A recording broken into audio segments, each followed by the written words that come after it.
All right, y'all, it's 10:03. We're going to go ahead and get started. So today we're going to be going through the class Prep to Get Paid. So we're going to start with, you got to create a contact before you can even link them to an opportunity. So we're going to go through creating a contact for this opportunity for your first one if you've never done it, or if this is a refresher, it'll be just good to remember. We'll go through, we'll create the opportunity. We'll send a thing, a paper, a form, IABS, buyer rep, something like that to myself for Docusign, so y'all can see that process. And we're also going to upload that document that we signed for MCA compliance. I'm not going to send it off because it's just a test, but I'm going to upload it, show y'all how to do that. And then we'll do the offer and commissions tab at the very end, which is what you do about a week or two before closing, whenever you know all the final numbers. Will, no worries about the video. It's good to have you on nonetheless. So I'll go ahead and start sharing my screen and we will be good to go. Y'all can feel free to post in the chat if you got any questions as we're going throughout everything together. So we're here in Command. So if you're starting off and never been on Command before, it's agent.kw.com.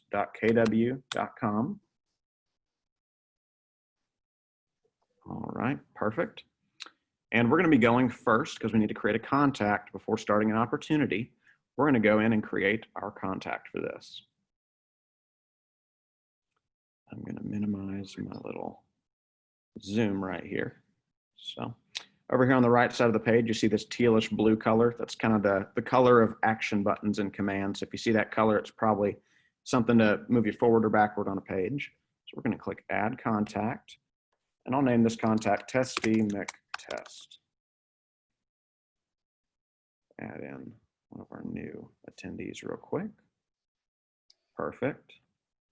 All right, so we've got Testy McTest in here. We're going to put in an email address for them, and we're going to do a phone number as well. All right, just whatever you want to put in there. You can either do a test one with me, or you can use a contact you've already got in there for this, whichever you'd like. But if you've never created a contact, I wanted to show you how simple this is. So for the purpose of time here, I'm just going to go ahead and leave in the name, the email, and the phone number, and we'll leave it at that for now. We'll click Create at the bottom. And that contact has been created. If you want to double check, you can just search in the box right there. I typed in Testy, that's his name.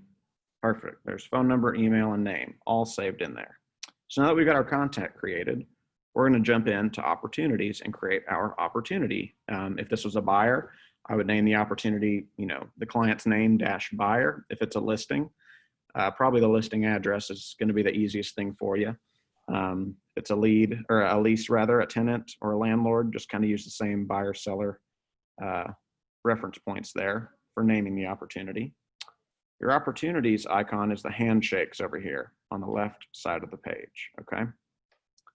You can see in here, Command has color coded listings as green, moving out of a house. You see that arrow right here, moving out of a house. Red is for buyers moving into a house, and leases are this little purple key right here.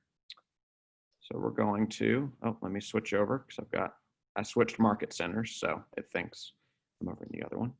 So we're going to go ahead and create opportunity right here, this blue button.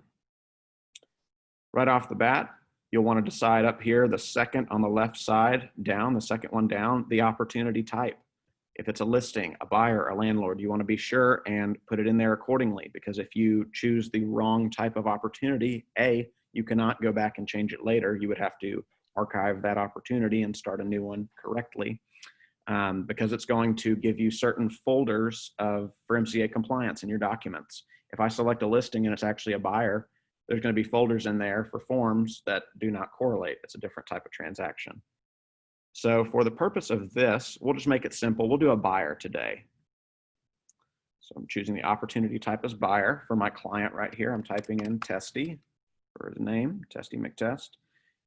I also just have some fake names in here as well. Good for tests. I'd recommend y'all have at least one test or fake client in your database just for when you do this. The opportunity name here, like I said, since this is a buyer, we don't know the subject property just yet. We'll leave it as Testy McTest - buyer. The other thing it's going to require you to put in is your commission rate right here. I'm going to put in 3%. We'll hit create. When you do that, you see like I mentioned earlier, for the color coding, red is buyers moving into a house. You can see up here on the top left, got that same red with the arrow moving in. So that's how you know. You can just look off color coding what type of opportunity you're in. So this is the details tab. This is something we're going to come back to later, because right now we'll say that we don't have an idea of what the property is going to be for this buyer. We don't know just yet. We just met them. And we don't know, we've had our appointment and all that, but we don't know our closing date, our contract date. We don't know anything like that right now. So we're going to leave all this alone. We're going to come back to this after the fact. You're in your details tab right here when you create the opportunity or when you click into it for the first time. We're going to want to go over here to the documents tab. When we do that, you'll see the option to start a transaction. So when you create an opportunity for the first time and you have not linked the Docusign room with the opportunity, it will say in black, start a transaction. If you've already done so and you're coming back to a previously created opportunity, it will just say go to transaction, but the button's in the same place over here on the right side, right under timeline, okay? To show you all as well, on the left side of the page here, under the big bold word residential, these are where you're going to upload forms for MCA compliance. You see we've got our consultation folder right here. That could be a CMA, a buyer's rep, an IABS, an ABD. Under contract folder, this would be when we put in an offer on a house, the executed contract, when you're in the option period, the seller's disclosure, so on, so on. So you'll want to submit each of these folders over here, whether it be the consultation or the under contract folder, for MCA compliance. We're going to go through that later on. I just wanted to show y'all where that is. And also, in case you're wondering where your CDAs are uploaded, they're uploaded here in the closed folder whenever Christy or Lindsay in MCA over here at Central or MCA over at DFW Preferred, because we've got agents for both offices on this class. MCA will upload right here in the closed folder. You can see closing disclosure. That will be uploaded by MCA. That's where you can find it. So because we are here in the Documents tab, we're going to go ahead and dive into sending an IABS as document for signatures, okay? So I'm going to click Start a Transaction. Now, because I am on a team, I'm getting this pop up right here, okay? If you're a single agent, you will not see this. It's asking me this because we have the team lead and myself. Well, I'm the buyer's agent on this. Chip is not part of it. I'll hit Confirm and Sync, and it'll open up a new tab for us to go in and log into Docusign.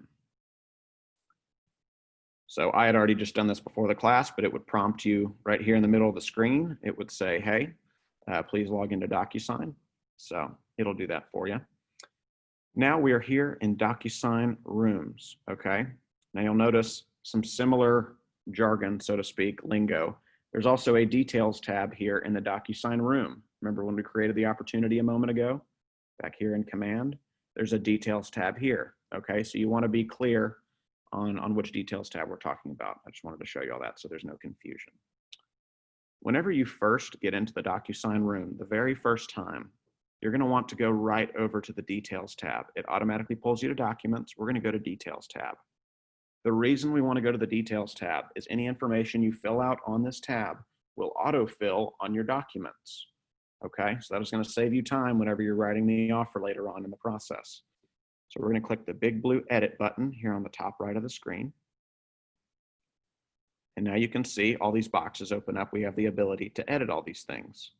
Right now, we're going to say we don't know the address just yet because we just met this client, okay? And he's a buyer, or she, whoever they are. But this is where you'd enter in all this different information that would autofill on your contract or any other forms that you're sending. So your offer date, the contract amount, how much earnest money is, the property details. Anything about the property or the offer is going to be here on the left side of the page.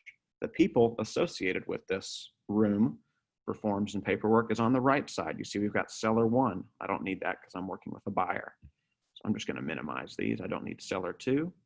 I don't need the listing agent right now or the listing agent 2. And you'll see right off the bat, it already autofilled Mr.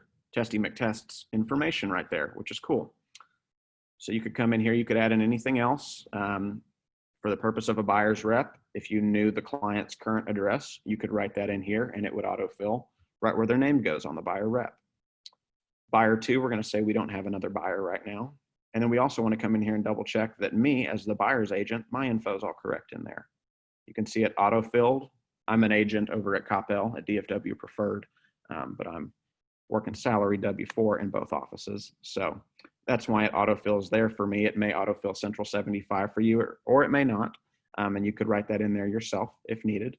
So you just want to make sure that we've got that info in there so that we will be able to autofill moving forward. Whenever you edit anything on this Details tab, I want to be very clear. You click this big blue Edit button to open up all of these boxes to be able to be edited. You always want to hit at the bottom right of the screen the big blue Save button, okay? Hit the big Edit button, and then you hit the big Save button. You can see in the middle of my screen in green right there, it just said your room was updated or the room was saved. So now we're going to go back to our Documents tab. This is where we started out. And now we're going to add the forms that we need. For the purpose of this, we'll just do an IABS and a buyer's rep, okay? I'm going to click the Add button up here on the top right, and we're going to go to Docusign Forms, okay? Right here. If you're doing this for the first time, you're going to have a pop-up on your screen that says Choose Association. It'll probably say NAR and maybe something else. You would click NAR, and it'll say enter your NRDS number for your NAR account. There's going to be a little blue text right here that says find your NRDS number or ID. You would click on that. It'll prompt you, it'll give you the number. So if you're going through that the first time, or if you're confused, just reach out to me and we'll get it solved. But the first time you do this, you will have to link your NAR, National Association of Realtors, with your Docusign.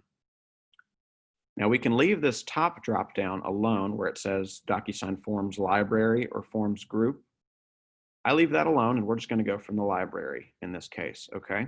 Now for all you central agents, I know y'all have been asking me, where do I find, is it, Madeline, correct me, which document it is, the affiliated business disclosure? Is that the one that's required? Yes, she's nodding her head. To find your ABD for all of you central agents, you are going to click on where it says Forms Library and go down to Forms Group. When you do that, it's not going to show up for me because I'm an agent at Coppell, but you will click on this second drop down and you will see your ABD right in here, okay? So for you central agents looking for that specific form, that's where it's going to be. You're going to go from library to group, and then it will pop up right here. These are all because mine looks different because I'm an agent in Coppell, okay? I'm going to go back to the library. I just wanted to show y'all really quickly where you would find that affiliated business disclosure because I have had some questions come up about that. So from the library, we can now select our library. I highly, highly, highly recommend only using the TXR, Texas Association of Realtors library. The reason is, although MetroTex, MetroTex over in Coppell, you central agents are probably CCAR because you're in Collin County. The reason I always use TXR is because I want to use the promulgated forms for the entire state. I don't want a local form from the local board of realtors, MetroTex, CCAR, whoever. I don't want to be giving my clients documents to sign that are maybe less protected than other documents. So that's the reason I always recommend using TXR, because they're promulgated for the state, and there's nothing wrong with that. Right there. Yes, ma'am. I'm doing it on Zoom. I can put it up on HDMI as well. I just didn't have anyone in here, so had someone join real quick. Y'all just give me one moment. I'm going to get this up here on the screen.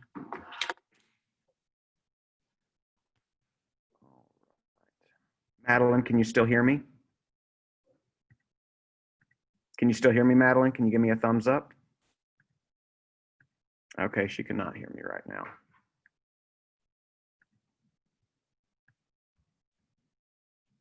Is it on Zoom? I can join. It is on Zoom. It's on the Facebook group, if that's okay with you.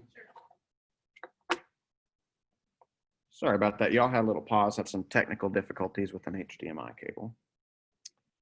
So anyway, we're in the library here, and we'll go down and select TXR, okay? Since I've beaten a dead horse about that. Here in the Forms Finder, this is where you're going to be able to search for the documents that you need. For, in this case, we're going to do the IABS and the buyer's rep agreement, because this is a buyer that we just met, okay? So in the Forms Finder right here, I'm going to click in there, and I'm going to search for my forms. Information about broker services.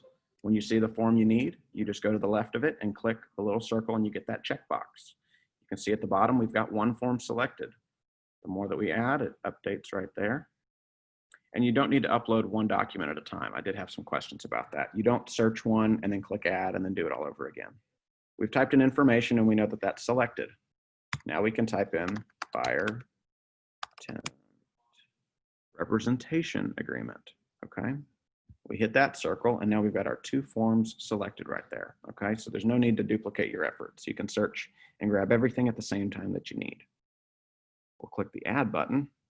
This is gonna refresh the page on its own, just like that. And now we have our two forms here in the room, okay?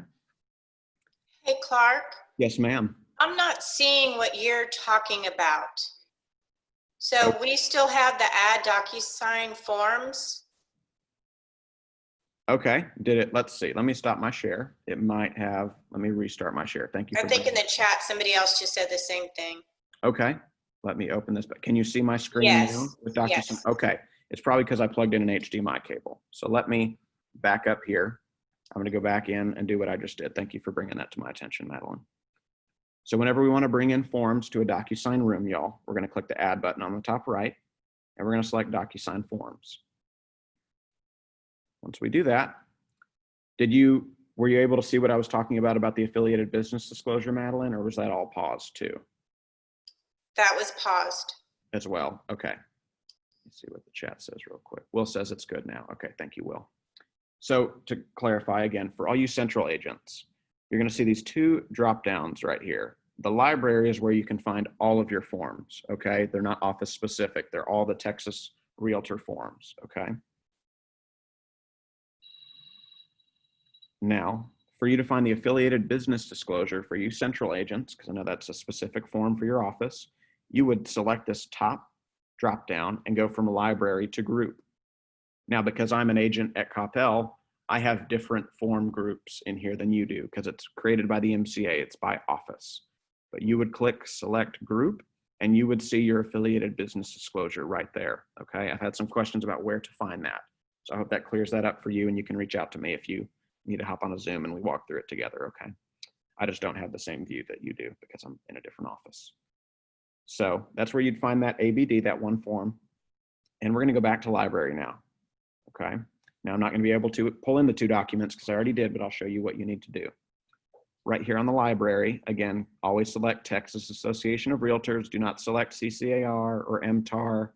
Just go with the ones that are promulgated for the entire state, just to keep any headaches out of your way. When you click on that, then you have the forms finder right here, and you can search whichever form you need. So I searched information about. Here's my IABS right here. It's grayed out because I already added that to the room. You cannot add multiple copies of a document in DocuSign rooms. So if you are sending lease applications, things like that, that's something we could talk about offline and that I'm happy to discuss, but I might recommend using zip form if you've got to send 4 different lease applications, because zip form allows you to pull in multiple copies of documents. It doesn't limit you like DocuSign does. However, if you want to do that in DocuSign, you could just keep sending the same form over and over. Again, I'm not going to touch on that today, just wanted to mention. So we would select our information about broker services. We would click this little circle, whichever documents that we need. And it updates right here on the bottom left with which forms you have selected. So because I've already added that one, I'll leave that alone. And then also, if we wanted to do the buyer's rep, just right there, the buyer tenant rep agreement, you would just select and do the same thing and add in as well. You can add as many as you want at a time. You do not have to do one at a time, okay? And then you would just click that blue add button and these two would pop in right there, okay? Now, let's just click into the buyer's rep and let's see what auto-filled for us, because we already did this details tab earlier together. When we click on that, this will pull up the version where you would want to, oh, this is an amendment. I'm so sorry. Didn't even read my document clearly. Let me grab the right one. See, I didn't read clearly. So I've got an amendment to buyer rep. I read too fast. So I'm going to archive this. I held my mouse over the document and a little circle on the top left popped up. And when I did that, this little menu bar came up. I'm going to click archive and get that out of here because I do not want that in here. Okay, so see, even in the class, it's not perfect. It's all good. User error. So let me go back in here. I'm going to grab the form I need.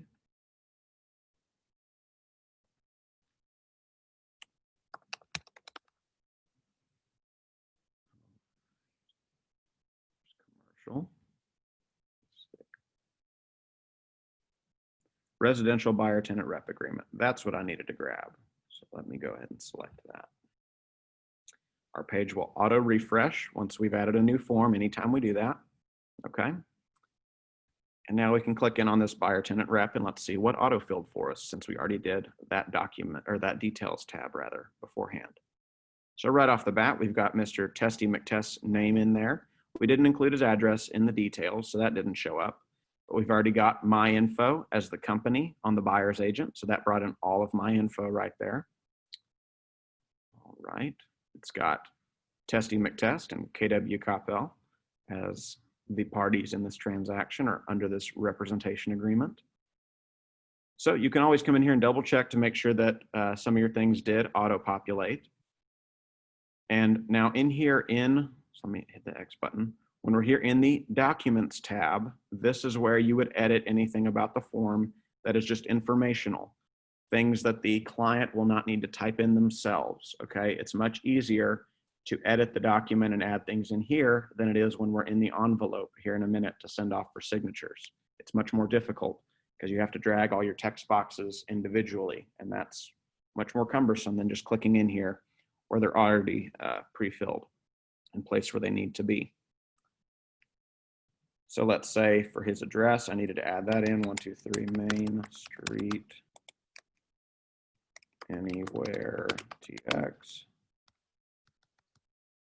7,000.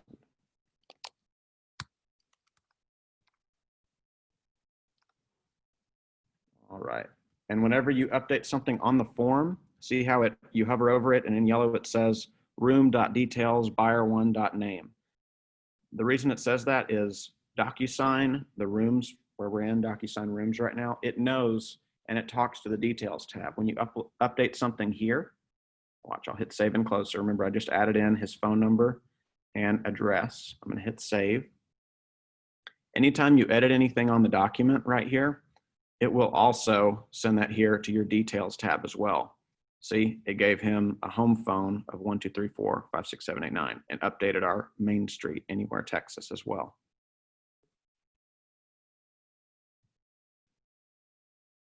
Adding in someone to our Zoom real fast. Perfect.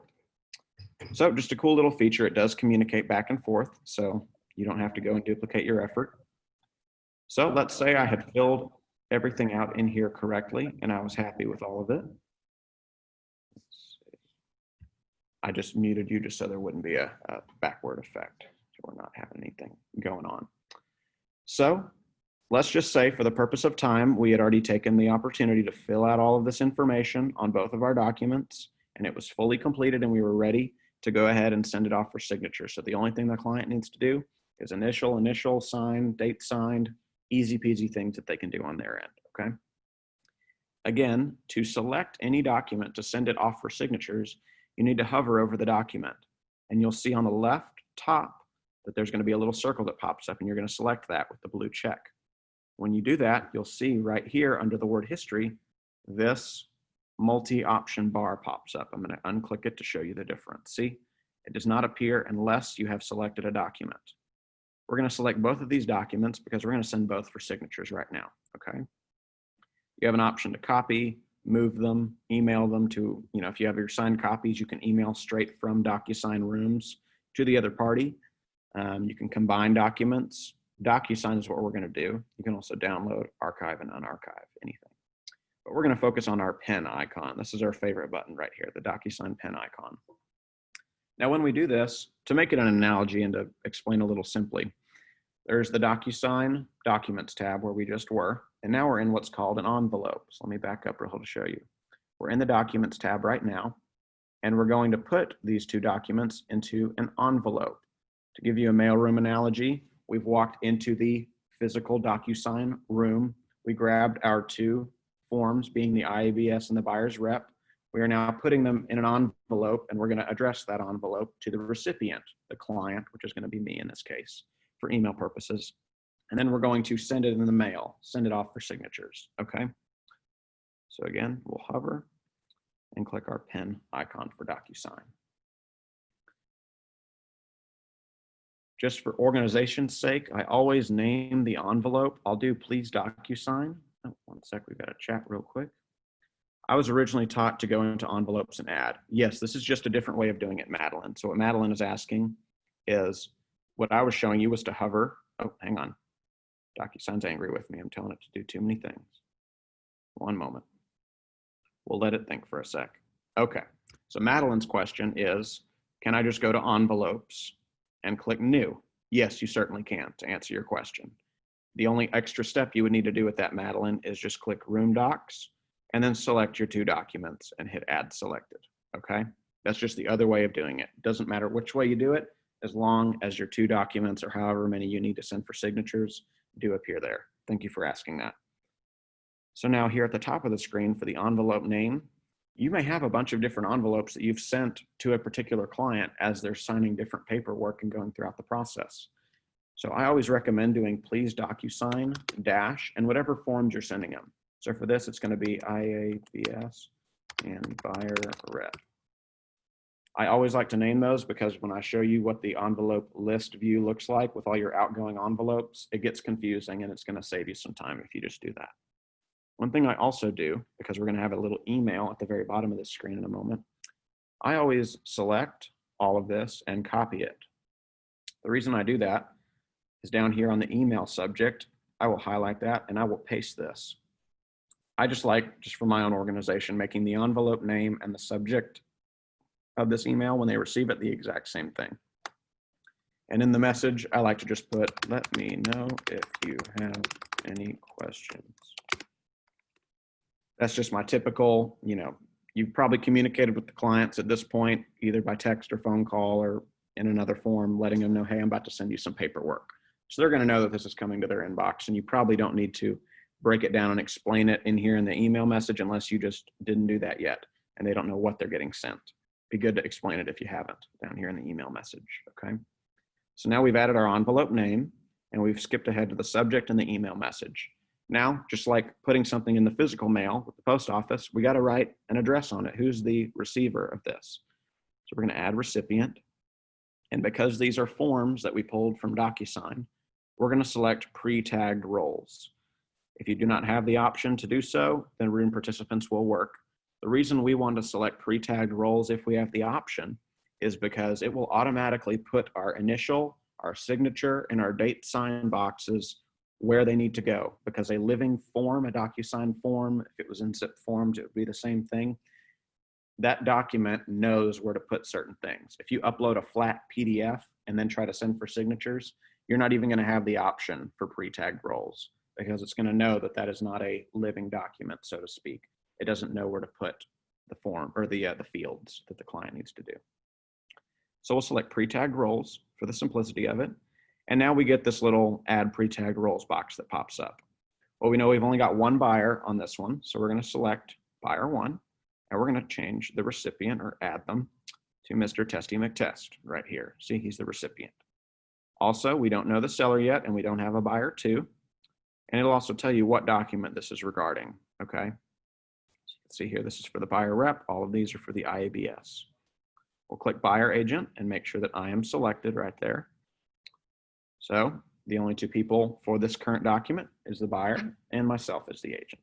We'll click add selected. And you'll see both of them populate right here. You have the title of the client or the person signing.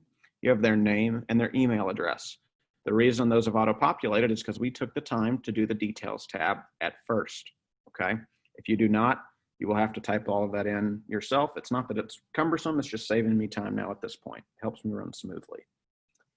I've never changed anything right here on the needs to sign, but you do have options of someone who just needs to view it, receives a copy, etc. You have different options in there. And also you'll notice we have a number 1 right here, that not the word 1, but the number right here next to each of these people. That is the signing order. Who's going to get it first, second, third, all at the same time, etc. Just my personal rule of thumb, you by no means need to do this, but what I do, I always make myself as the agent, if I have something to sign on this form, I always make myself the first recipient and change all of my clients to 2. When you do that, see, it automatically updates. So I, as the buyer's agent, gets it first. Once I'm completed with it and hit done or finish, it will send on to the buyer. Okay. If you had multiple buyers, they could all be 2s after that. They could be 2s, 3s. Anyone that is the same number will get it at the exact same time as anyone else associated with that number. So if you had a 1 and 4 2s, I would do it, complete it. All the other 4 buyers would get it then after that. Okay. So that's just a personal thing that I like to do. By no means do you have to do that. Okay. So I'll receive it first and I'll double check it one more time before I send it. The reason I do that is because it's much easier to cancel an envelope and update it and then send it for signatures than to have a client sign all this paperwork and then you tell them, oh, I forgot to add an initial box. Oops. Can you re-sign all of that? Or give me 20 minutes and I'll send it to you for a revision. It's just one more way to save my own butt as an agent. So I just like to do it that way personally. So now to double check, we've got our envelope name. We've got our 2 documents that we need. We've added in our recipients in the order. And then we've added in the email subject and the message, okay? Now we'll click the big next, the yellow button here on the top right. And it will take us here into the Docusign e-signature platform, okay? This is where we're gonna add any text or initial boxes if we needed to, but you can scroll down and see right off the bat, it already pulled in an initial and a date signed box on this one for us, okay? Now you'll notice at the top left of the screen under the title of the envelope name right here, please Docusign IABS and buyer rep, you see my name, Clark Mundy, with a yellow little circle next to it. You can click that drop down and you will see the color associated with everybody in this Docusign room. If we had 5 people to sign, it would have 5 different people with 5 different colors. Docusign uses color coding for simplicity and to help you.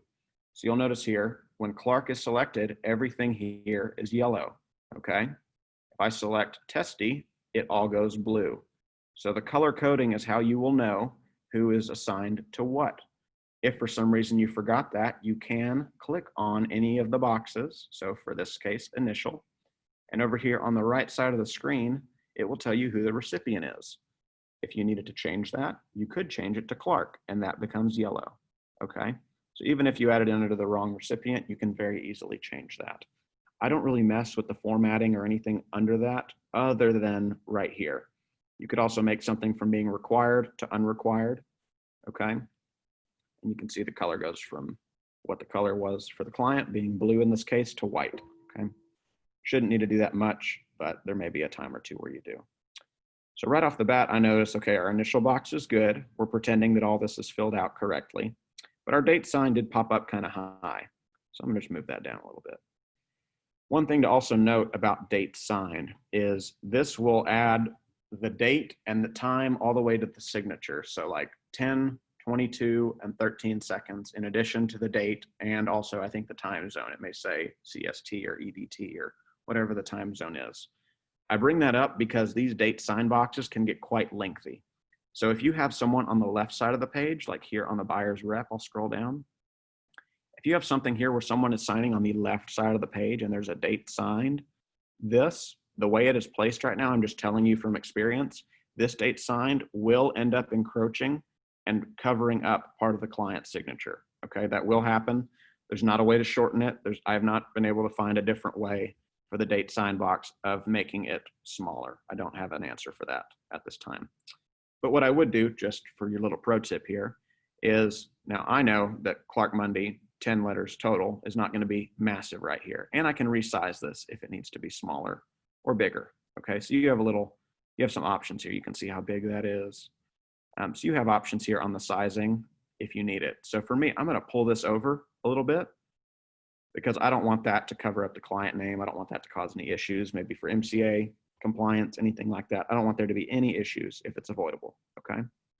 So I'll go back up now that I skipped ahead.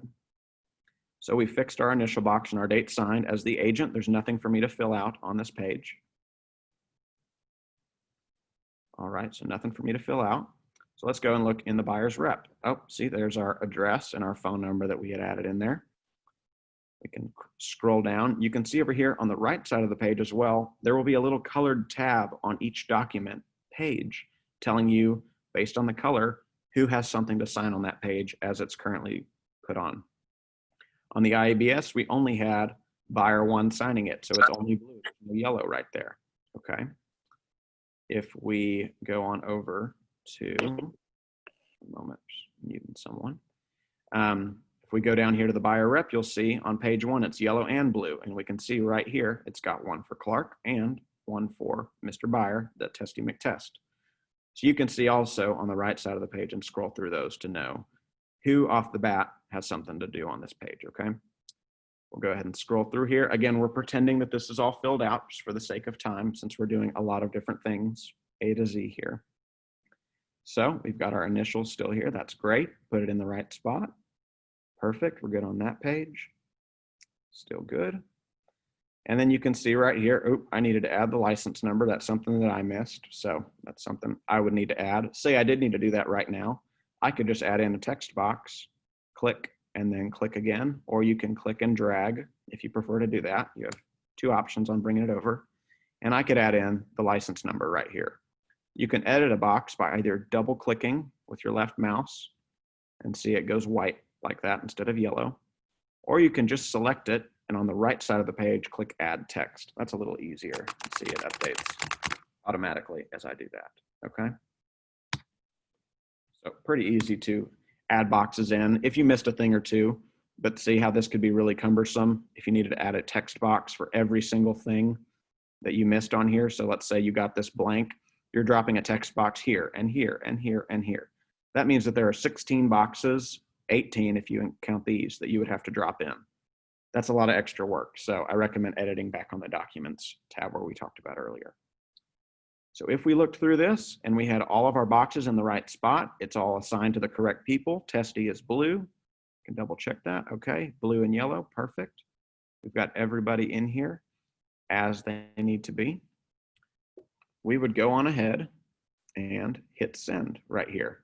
Now I'm going to go ahead and do this because it's going to go to a fake email. It's not even, it's going to bounce back. It's, you know, testymctest@gmail or whatever is not an account, I assume. So I'm going to go ahead and click send right here. When I do that, if I have anything to sign as the agent, it will ask me immediately, sign now. It'll update and take us back into the envelopes tab. Okay. These are our little drafts that we had started a moment ago. I'm just going to right click and delete these because we didn't actually do anything with them. Okay, so just for my own clarity and sanity, I'm going to delete these 2 real quick. All right, so now we've got our IABS and buyer rep. Okay, you can see on the right side the contents. There are 2 documents, 2 next to the piece of paper, and there are 2 people, 2 recipients as well.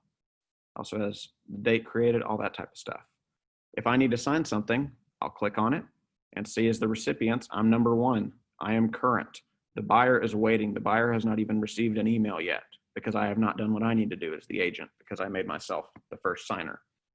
I'm going to click the blue sign button. And I'm going to click continue and it'll say start. Click start and you don't click initial over here. You'll click where it actually, the box is. Okay, so I initial, keep clicking, so on, so on. I'll click signed. Okay, I can see that. So I might want to, in the future, might want to pop that signing box up because see it kind of ran through the middle of my name right there. And then you can also see what I'm talking about with the times, the date signed rather. The date itself fully, the time, AM, EDT. Okay, if I had not moved that, it would be way over here messing in the client signature box. Okay. Let's see, I have a question here. Does Docusign have the capability to change the text color and size like in Dotloop? Yes, you can. Yes, you can. That's certainly possible. I'm going to be posting this on the YouTube channel for both offices. So you can go back and review that or just reach out to me. We can hop on a Zoom or meet one-on-one and I'll walk you through that. But yes, you can very easily, you would just click on the specific box. If it was a text box, let's just say this was, you can click on it and then you would have 4 corners pop up. And you could resize it by holding and dragging, make it smaller or bigger. And you can also assign the color change as well if you needed to. So anyway, I'm all done and good on here. So I can click finish.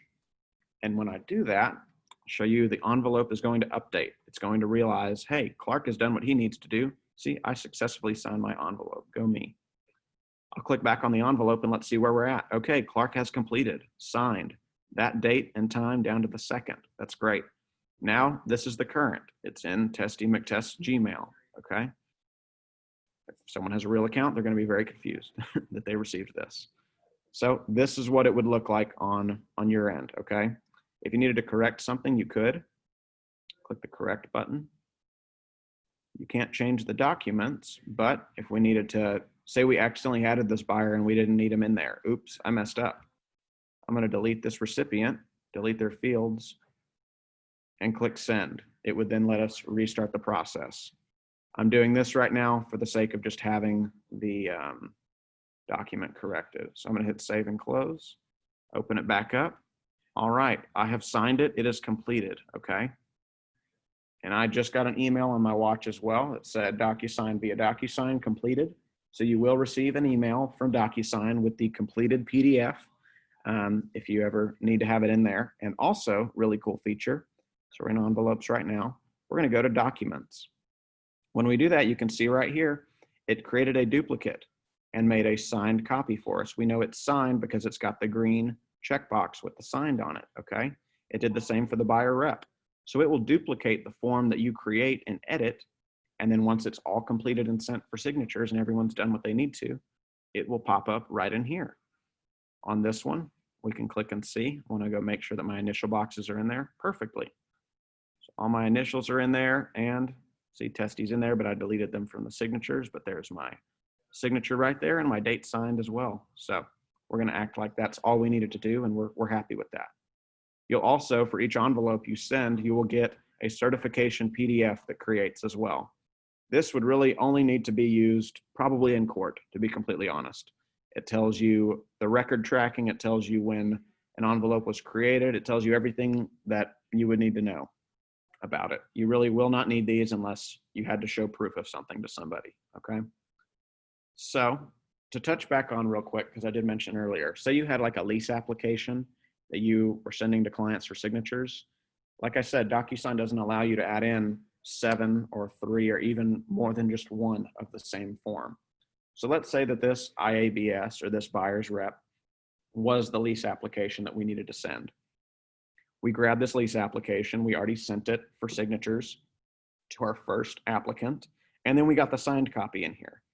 The workaround to only allowing one form at a time is you click back into the original form. If you needed to update any information, you would do so.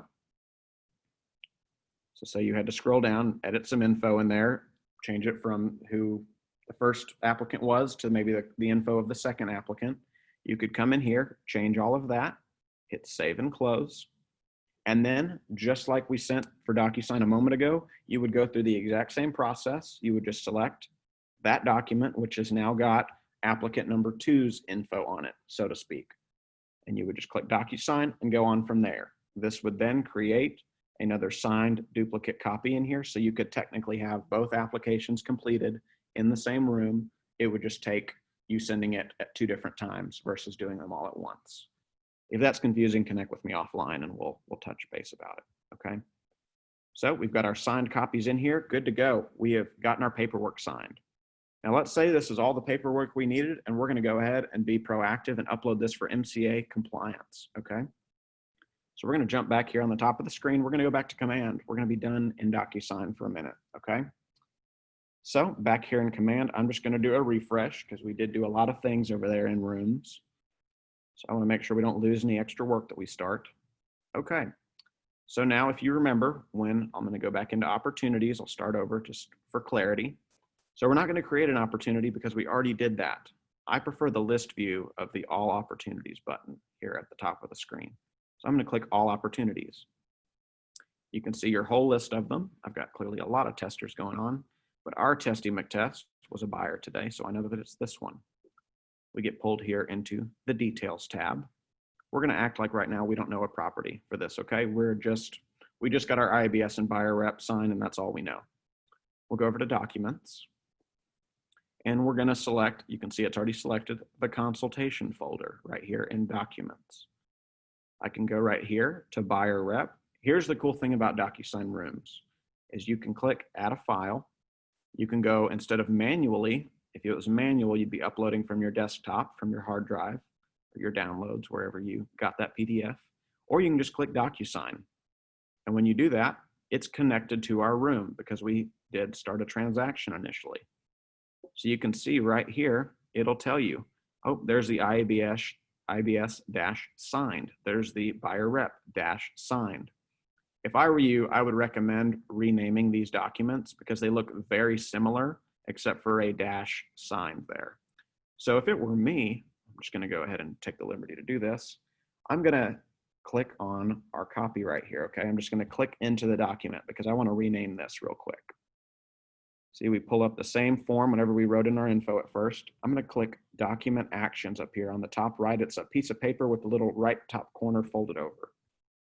I'm going to click that and click Rename. Instead of all of this, I'm just going to say Signed IABS, all caps, make it very, very easy and clear. I'll hit Save. It has been renamed. I'll hit the X. It's already updated, Signed IABS, okay? Let's go back into Command and refresh our page because I want to make that as simple as possible for me as the agent when I'm uploading my paperwork. So let's go down to our IABS. We'll click Add a File from Docusign. And look, real easy, cut and clear, Signed IABS. I'll click the little circle next to it, make it that tealish blue color, and click Assign. You'll then see that this is showing up right here. You do not have the option to add a file anymore. It tells you what the name is, and it always puts dashes in between the spaces of the name, okay? Now let's say you wanted to add both of those at the same time instead of doing one at a time, because if you're in the under contract folder right here, say you wanted to do your contract, the seller's disclosure, the earnest money, third party, say you had like 5 documents you wanted to do. You would click Attach Multiple Files here at the top of the screen, okay? You'll notice that on this folder, we have not uploaded anything. We did that in the consultation folder. Because we did upload paperwork there, it says Open right here, okay? That means I've uploaded something. You'll notice on this one that I have not uploaded anything. It is grayed out. The Submit to MC button is grayed out. I cannot even click on that because there's nothing to submit to the Market Center, or to the MCA rather. So I'll click back into consultation here, and you see how it is a bluish teal button for Submit to MC. I want to take a pause real quick. MCA has asked in both offices that y'all please do not hit Submit to MC until you have uploaded every document required for that folder. So for this one, you can also tell, I don't think I mentioned this, underneath each document, it will tell you under the name if it's required or not, or if it's conditionally required and what the condition might be. A CMA is just completely optional. That's nothing you'd need for compliance, but you could upload it if you needed to. So you can see right here, it'll tell you what forms are going to be required on under contract, make it more practical. Our contract is required. This amendment might be required if you amended something, so on, so on. So you could come in here and check those forms out. But if we wanted to attach multiple files, we would just click Attach Multiple and from Docusign. And see, this is grayed out because we already did our IABS there. We could go ahead and click Buyer Rep. I want that signed Buyer Rep right there, dash signed. We didn't edit the name on that, so I had to look a little harder. And if we needed the IABS, say this was the IABS, it's not. We'll click Attach, and then right off the bat, it'll update everything in there, okay? If I had uploaded everything correctly in here and we were good to go and I was ready to send this off for signatures, I would just click Submit to MC. Again, do not do this on any tests. Only do this for real transactions when you really have all the paperwork uploaded and you're ready for MCA to get those and to approve them or let you know if they need anything revised, okay? Now that y'all know how to upload documents, so to talk about what we've done, we created a contact, we created an opportunity.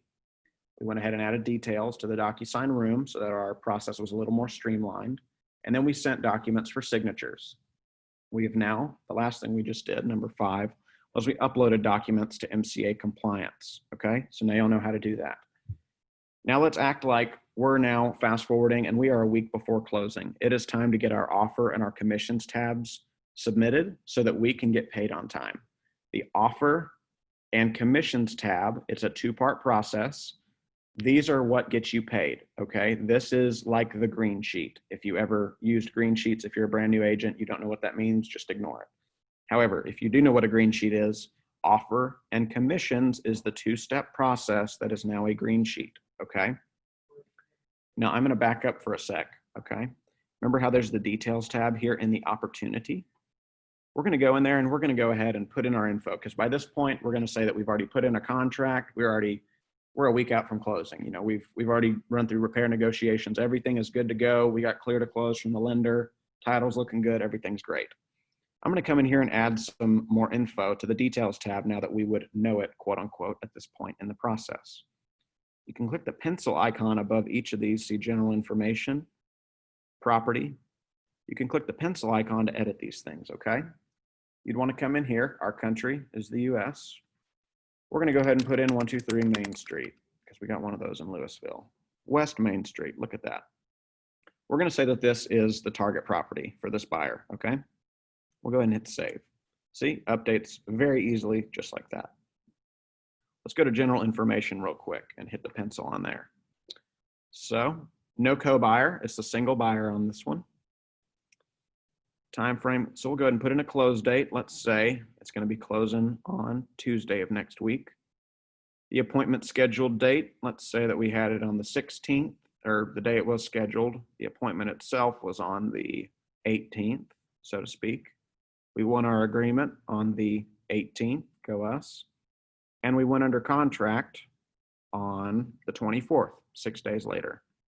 And our close date is 7/7. Oh, so this is estimated close date. So this would be what you would do during the process. If you ever needed to amend it, we're going to assume that this is going to be the same closing date. So we'll put both dates in there. You'll want to definitely come in here and update it if y'all write an amendment. If closing gets pushed back, you're going to want to come in and edit this. If you've done an offer or a commissions tab and something changes, you're going to want to redo those because you want it to reflect everything perfectly for the transaction, okay? We have the 3% commission rate and the finance type. We're going to say that he used a conventional loan, okay? Let's go ahead and hit save. So see all that information updated for us in here, nice and clean. So now we can go over to the offers tab. We're going to get started. So offers is part 1 of the new green sheet. Commissions is part 2, okay? You'll notice that commissions is grayed out. I cannot even click on it. There's an I right there. I can hover over this little I and it tells me you'll be able to view your commission when you have accepted the offer. Okay, so that's what we're going to walk through together. Let's see. Elmer said, how do you add a doc after you submit all docs to MC already? Well, Elmer, I'll back up here to documents for a moment. You see how it says open right here on consultation? Once I've submitted this, it would say submitted to MC or submitted, something like that. If you had something returned to you, pardon me, if you had something returned to you, it would say something like returned to agent right here. It'd be very clear to you and you would know which document it was talking about. If everything was accepted, it would be green. I'm going to back up real quick and show y'all in another opportunity what that would look like for an approved one, just so that you know. If, however, to answer your question, if you did need to re-upload something, see here on under contract, it's green and approved, and so is the closed folder. So next to every document, if it is approved by the MCA, it will have this big green approved next to it. And you'll finally get it next to the folder when everything is approved, when everything in the document, or in the folder rather, is good to go. However, if this executed contract said denied or sent back or whatever the terminology is, that it was not accepted, you could just come over here and click your 3 dots to the right of the original file and click replace. Very simple. You can then, if you're doing it manually, uploading a PDF from your document or from your computer, you could do that. Or you could just go back into Docusign. Let's say we have fixed what we needed to fix and we're gonna re-upload that. You could click on this and click replace. I'm not gonna do that because this is an actual transaction I did. You'll also wanna add in the comment why you're re-uploading that document. So very, very simple. If this was the wrong document, there's 3 dots on the right, replace, and walk through the process, okay? So very, very simple. I hope that answers your question. Thanks, Clark. Sure thing.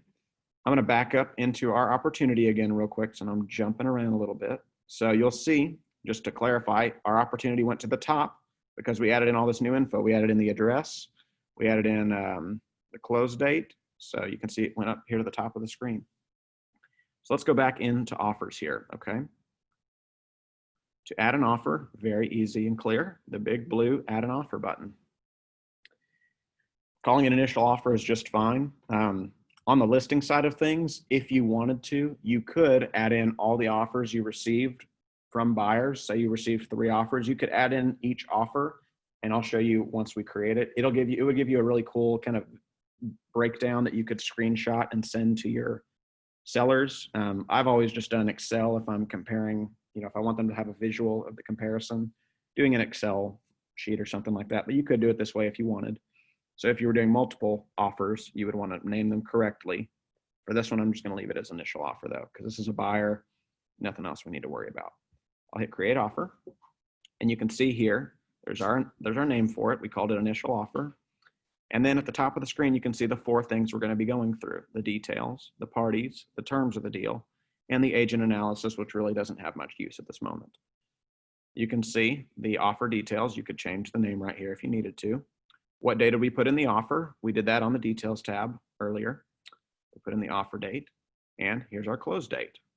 You can see there's our little red asterisk right here next to address. We're going to need to put in our address. We're going to type in 123 Main Street and get our West Main Street put in there, okay? So you can see it auto-populated in there, good to go. We can click the parties button here at the bottom of the screen.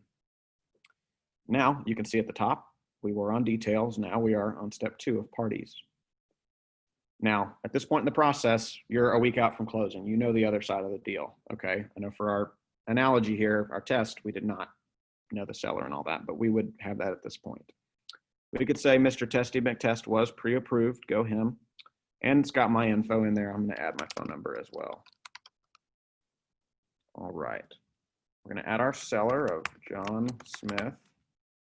See, the name is the only thing required. You will notice only the name of everybody and the email for the agent on, you as the agent is required. Everything else though is not. And his associate was his wife, Susie Smith, helped him buy the house. Okay, we'll click terms, and now you can see the terms of the deal. Let's say they bought a $200,000 house and put down $40,000 cash and financed $160,000. Okay, you'd put down, just like on your contract on the first page near the bottom, your cash and your financing amount. If it was, you could put in all cash. If it was no financing, it'd be a 0 on financing. It'd still add up to whatever the sales price is.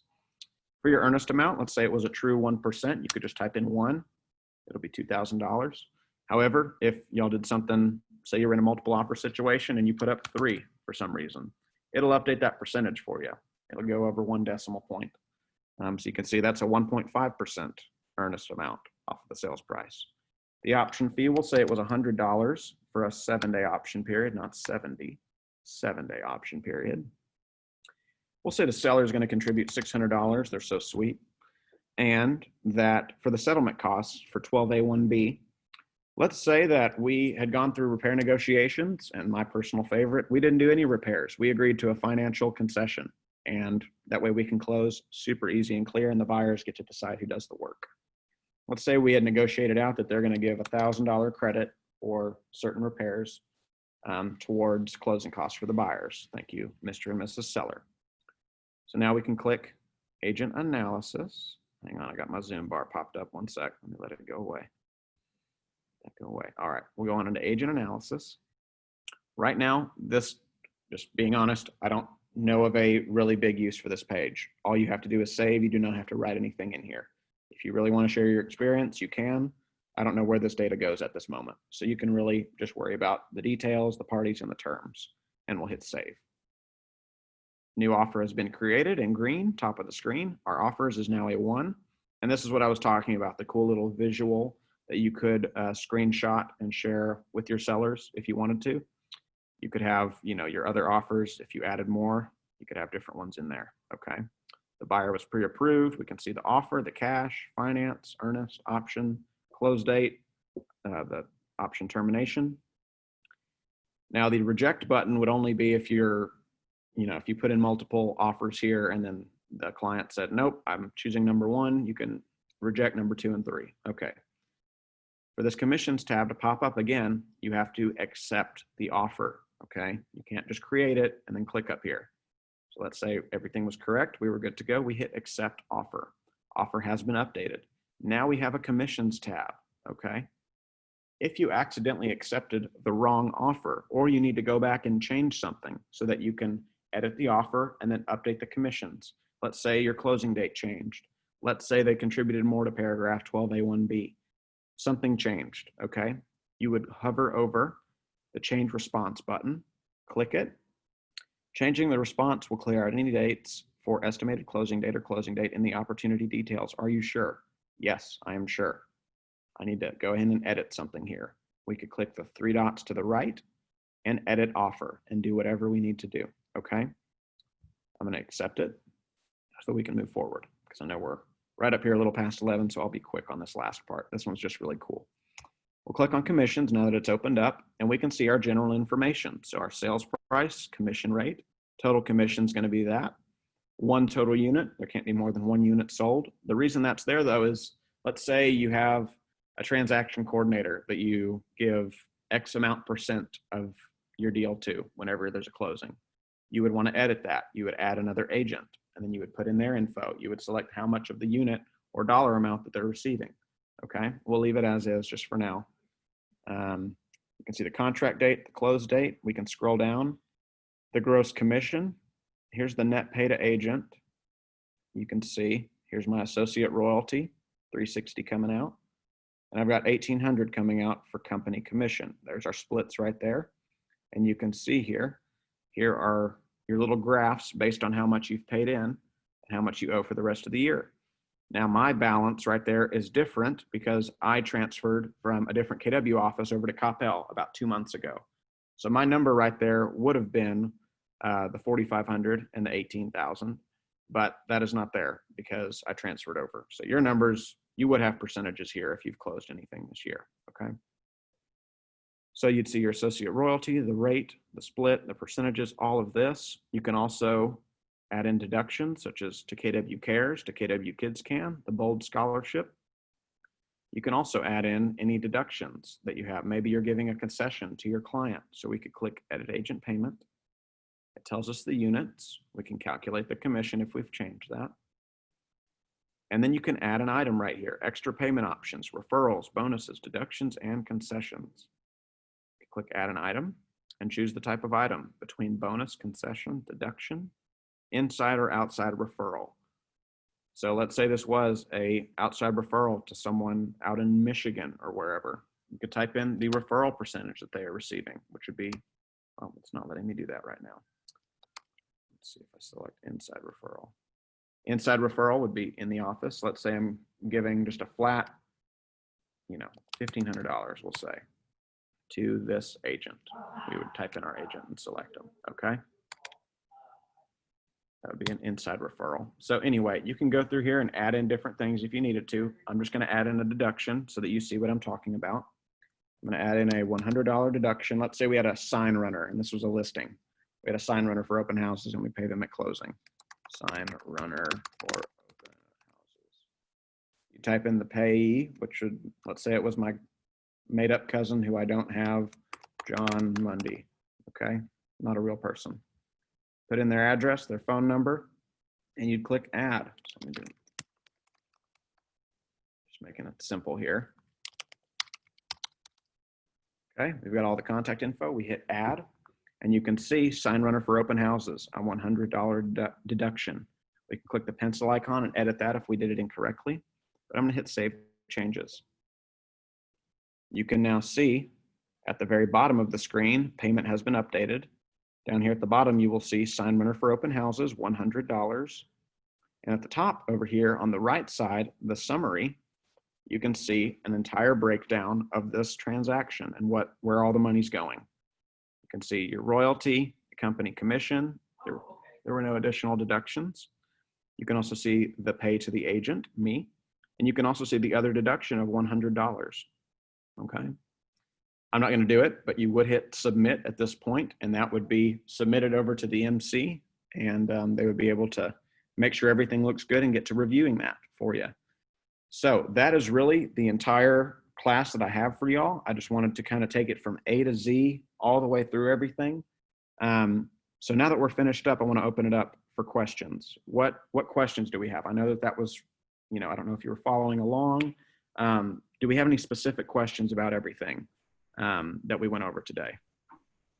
And you can let me know. The stages. So Yes. I am supposed to submit it and see like listed and then ending then closed? Yes. Because I've been doing it all just like until it's closed. Okay, gotcha. So a question I just had is, because I forgot about this, for submitting to the MCA, they're going to want you to update this details tab wherever you're at in the process with the opportunity, okay? So for this buyer, remember when we created it, we just left all of that alone, okay? So I'm going to go to the general information and click the pencil, and I'm going to scroll down. What she's saying right here is the phase right here. It was in Cultivate when we created this. We hadn't looked at any properties. We hadn't set an appointment. We just got it signed. They were a lead that came in, so to speak. As you move throughout the process, MCA has asked that you will come in and update the phase. So if you are actively looking at properties, you then go in and click active and hit save. In this instance, we're at appointment or under contract. For this part, we would be under contract at this point. It is not closed yet, but we are a week out from closing, so to speak. So you would want to come in and update that phase right here so that everything shows up for MCA, because they need y'all to update that. Thank you. That was a perfect question. Something I'd forgotten to show y'all. And then you can select your stage right here as well if you want to. But the phase is the most important thing for MCA. We've updated that to under contract. I hit save. The opportunity is updated and it is under contract, okay? That is something that MCA has asked that y'all do because it doesn't show up correctly on their end if it says that you are in the appointment stage, but you're asking for a CDA and we're about to close. You just need to update that so everyone informationally knows where we're at in the process, okay? Let's see, I did see a chat, so let me hover over that and see. I'm good, Will said he learned a few shortcuts he didn't know before. Great class, thank you for that, Will. I appreciate that, glad it was helpful. Does anyone else have any questions or anything you want me to touch back on? Anything I went over too quickly that you want me to retouch on? Anything like that? I want to make sure that y'all are getting the most value out of this while you got me live and in person here, so to speak, even though it's Zoom. All right, well, I will take the crickets as we are good to go. As always, for both of y'all at Central 75 and DFW Preferred, shoot me an email, shoot me a text, give me a call. Let me know if y'all need to get together, if we need to sit down, if we need to do a one-on-one. Madeline says, thank you, you're very welcome. For Central 75 agents, it's I'm putting this in the chat for y'all.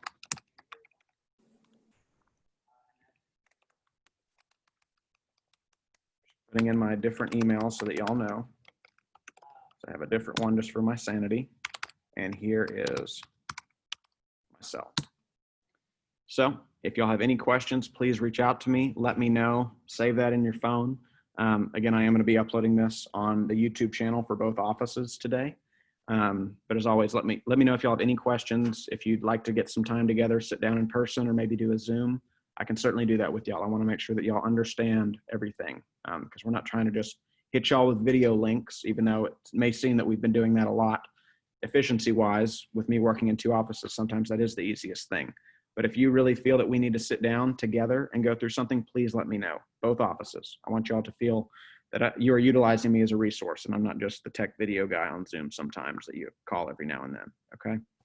Y'all have a great day. I look forward to seeing y'all for the next class. I'm gonna be doing one of these the first Thursday of every month. I'm gonna be teaching a class and then there will be more as well, but you can always depend on the first Thursday of every month that I will be teaching a class, probably around this same time, okay? Y'all have a great day. Let me know if there's anything I can do for you, and I will see y'all next time. Have a good one. Thanks, Clark. Sure thing.